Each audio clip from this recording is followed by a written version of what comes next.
రోజులే బాగున్నాయి. టెన్షన్లు, ఒత్తిళ్లు, డబ్బు సంపాదన ఇలా అతిగా ఆలోచనలు లేకుండా ఉన్నంతలో కుటుంబమంతా కలిసి ఆనందంగా గడిపిన ఆ రోజులే బాగున్నాయి. ఆదివారం ఆటలాడుతూ అన్నాన్ని మరచిన ఆ రోజులే బాగున్నాయి. మినరల్ వాటర్ గోల లేకుండా కుళాయి దగ్గర, బోరింగుల దగ్గర, బావుల దగ్గర నీళ్లు తాగిన ఆ రోజులే బాగున్నాయి. ఎండాకాలం చలివేంద్రాల్లోని చల్లని నీళ్ల కోసం ఎర్రని ఎండని సైతం లెక్క చేయని ఆ రోజులే బాగున్నాయి.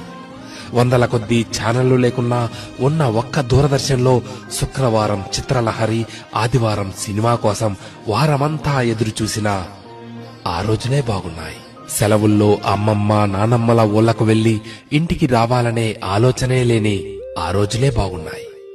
ఏసీ కార్లు లేకుండా ఎర్ర బస్సుల్లో కిటికీ పక్క సీట్లో నుండి ప్రకృతిని ఆస్వాదించిన ఆ రోజులే బాగున్నాయి.